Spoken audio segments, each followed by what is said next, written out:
Hello friends, if you're new to my channel, welcome. If you are a subscriber or a fan, welcome back. Today's topic is a rather fascinating one. It is called Religion and Rock Art, and hey, bonus, it's got a little bit of the origins of religion in it. So let's get going. Rock art includes paintings and engravings on cave walls and ceilings, earth figures, and geoglyphs, with the majority probably made for religious reasons.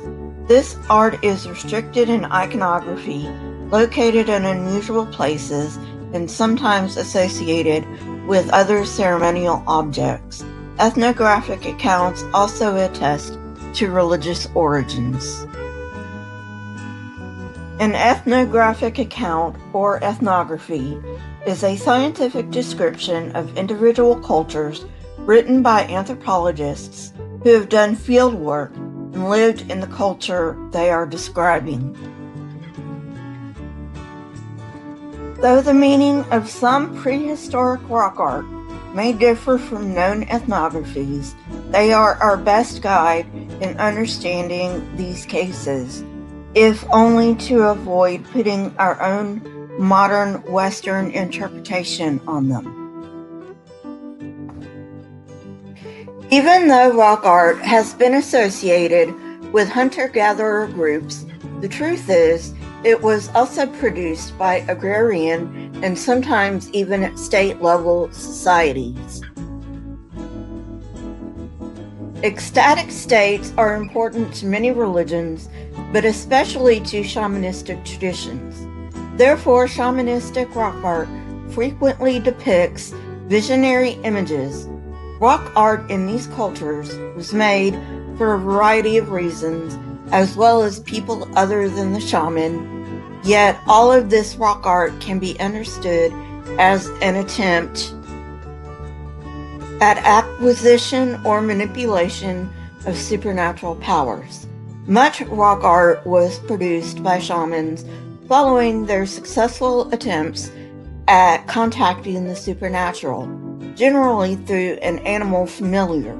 In this context, a familiar is a spirit, often in the form of an animal, that aids an individual.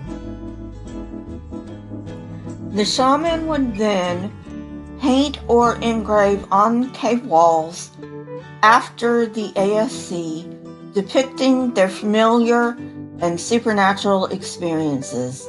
They also create rock art during rituals. Geoglyphs and stacked stones are also considered rock art. Ethnographies indicate that these are often from rituals, though meaning and origins vary greatly. In addition, rock art was created and used to commemorate pilgrimages. With this type of rock art, religious symbolism is known by context and setting rather than only iconography. Australian rock art is typically identified with specific mythic actors and their actions, and were used in rituals connected to the mythic figures. Non-shamanic cults also created rock art, especially in Australia. It is useful in Australian rock art to distinguish between identification and meaning. In this context, identification deals with an outward representation, while meaning concerns symbolic intent. According to ethnographies, Australian Aboriginal rock art is primarily totemic and not shamanistic. Totemism is the practice of having a natural object or animate being as the symbol of a clan, tribe, or group. Two studies have been conducted examining how far back the Dreamtime religion goes, and both concur that even though humans have occupied Australia much longer, this religion only emerged about 6,000 years ago, leaving us unsure about what the original religion was. On the northern plains of North America, biographical rock art is common. This rock art is dominated by realism and an emphasis on military feats. This art is proto-historic and historic, and as such, specific iconography is well documented.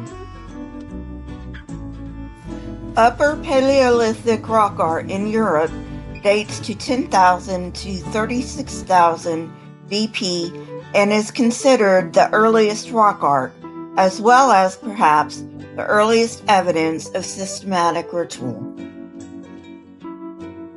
Though future discoveries may change this view, it appears that this rock art, as well as the religion it expresses, arrived with Homo sapiens sapiens, not Neanderthals.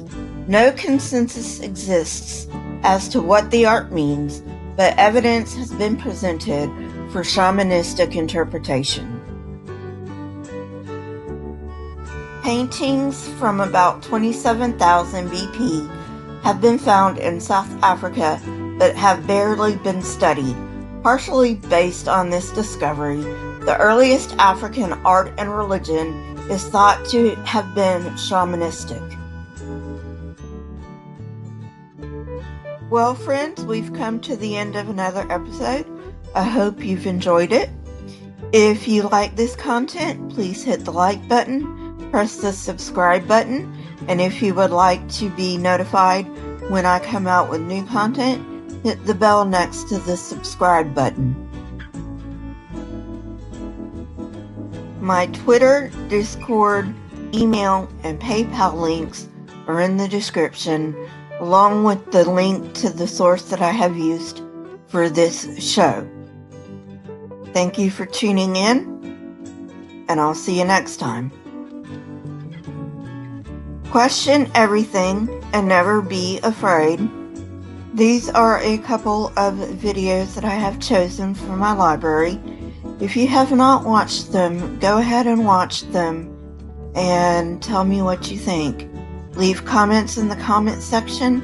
I love hearing from you, and I will see you later. Goodbye.